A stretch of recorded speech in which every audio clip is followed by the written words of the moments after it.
Hello and welcome to this video on what studying at Edinburgh is like. I'm partly doing this video I think because recently there was an article that was published, I think by The Independent. It was circulated by the BBC. Edinburgh came out as the most expensive city for a student to live in, and by comparison for somewhere like I think London was 7th. So I feel that I should do this video as a way of, one, informing people who want to go to Edinburgh are at Edinburgh, because I now know that a lot of people at the moment in the UK are obviously sitting and waiting for A-level results even to come back, and whether you've applied for Edinburgh or are thinking of going to Edinburgh if it comes up in a clearing situation, then I feel that hopefully this video will help you think, oh, I've made the right decision, or that it's somewhere that you want to go to in the future maybe. I'd like to make this video to sort of abate some fears and discuss sort of brief-ish overview as to what Edinburgh is like. Now, I have just graduated. I graduated this summer and I was a humanities student. I studied English literature and classics. I was like one of 2 people who graduated in that subject. Having said that, I will try and give a detailed or comprehensive overview and not necessarily talk about specific humanities stuff. So right, let's get started. Oh, I've actually written a list as well. It's pretty long. I said comprehensive. Yeah, I'm gonna speed this up. So the first thing is the city itself. I can't stress enough that the city of Edinburgh is so just amazing to explore, to study in, to work in, to sort of live in. It is not that big as a capital city goes. It's very much like just a big town with tons of culture, tons of history. I think one of the things I found great about it was the fact that, one, the architecture and buildings you're surrounded by, especially in the old town, new town area, are stunning. It's sort of like a very someone explained it to me that it was a very sort of gothic London, and I think that really kind of suits it down to the ground. So also you have a mixture of town and country, so you can be in the thick of things one minute, you can be in Princes Street, you can be in the Royal Mile, you can be somewhere very busy, very populous, there's a lot of stuff going on, a lot of things happening, but in the same time, like 10 minutes, 15 minutes down the road from wherever those big popular places are, you've got places like the Crags and Arthur's Seat. Just go and relax, go for walks. It's a very popular running place. You can go climbing up there, and it's also a really good place to go when you've graduated. So yeah, go up and climb Arthur's Seat at like 4 in the morning. I mean, not in your dress, I wouldn't recommend doing that. The second reason is, again, it ties into the first, things to do. I said public transport is great, it's cheap, and you can go out of town and go to places like the Pentlands, or you can go to Portobello.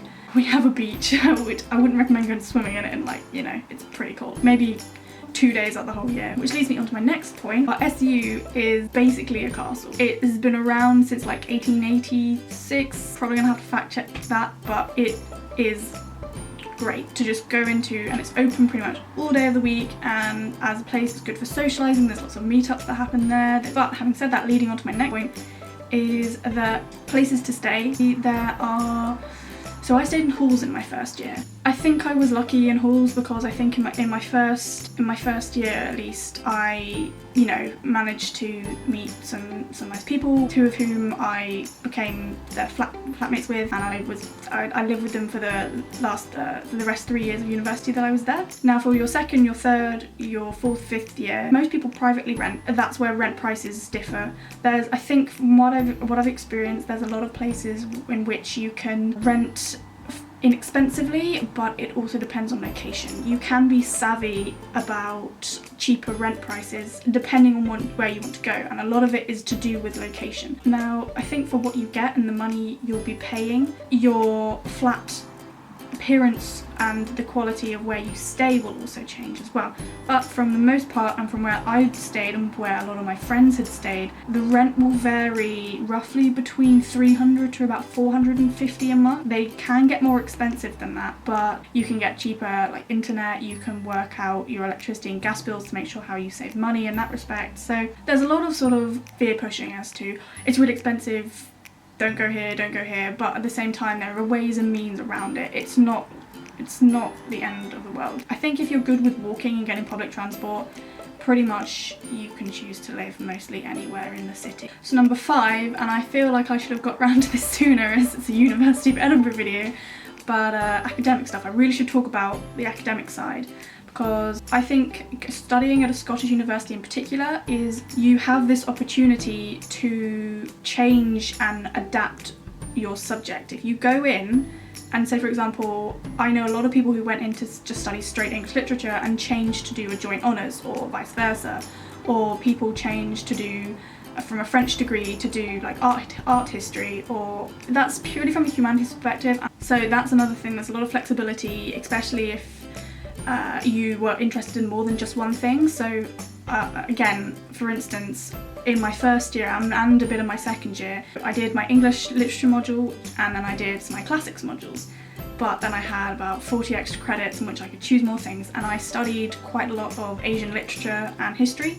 Also, there's a lot of rejuvenated study space that has cropped up in the last year or a couple of years. Say studying in the library isn't your thing, especially during exam time, it gets busy.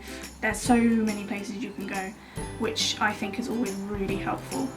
On that note, on the library note, especially as a humanities student, I found this particularly great, but you are on the doorstep of the National Library of Scotland, which in my 4th year was an absolute lifesaver, because there were loads of books and I could do all my research there, and it was great. It's just so good. It's just so good. I guess part 2 of this 5-point, and I don't know how long this video is going to be, but I'm going to sound cliched and it's going to be something you'll hear all the time, but sports and societies are also a good way of integrating into the university, and I think Edinburgh in particular does a fantastic job with letting people know about all the different things that's going on. So for example, if you're worried about going into your first week and going, I can't do everything, this is really hard, don't worry about it. There are going to be tons of opportunities throughout the year in which you can try that sport that you hadn't tried before. Go to join that certain club, certain society that you hadn't looked at before, or you wanted to do but you went out to do something else in that day that it was on. I joined bits and bobs of societies, of sports, but nothing really stuck until I think my second year, when I sort of went for it and joined the archery club, and that was honestly one of the best decisions I have ever made. Cool. Number 6, Fringe Festival.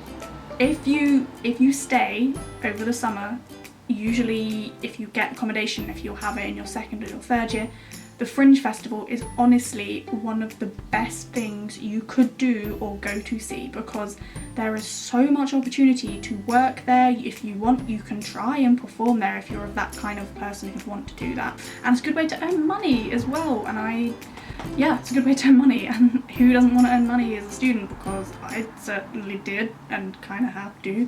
And so yeah, finally, 7, you're in Scotland. It's such a beautiful part of the world that not very many people sort of immediately think that when you go to somewhere like Edinburgh, you're pretty much on the doorstep to a lot of places you can go to. You can hop on a train, and a lot of people I knew have done trips of like the Highlands, and they've gone on ferry boats to places like Shetland and Orkney, but also there's really good transport links down the south as well. So yeah, I mean, hopefully that has been helpful. It's not necessarily it's just me being rather, I feel really biased actually, it's been me sort of extolling the virtues of how great Edinburgh is and what it's like as a city to study and to live there. But if you do have any more questions, let me know and I will try and answer them as best as I can. And yeah, so I hope you enjoyed this, and hopefully I will post a few more videos about either Edinburgh or studying there or other things somewhat related to that in the near future. So yeah.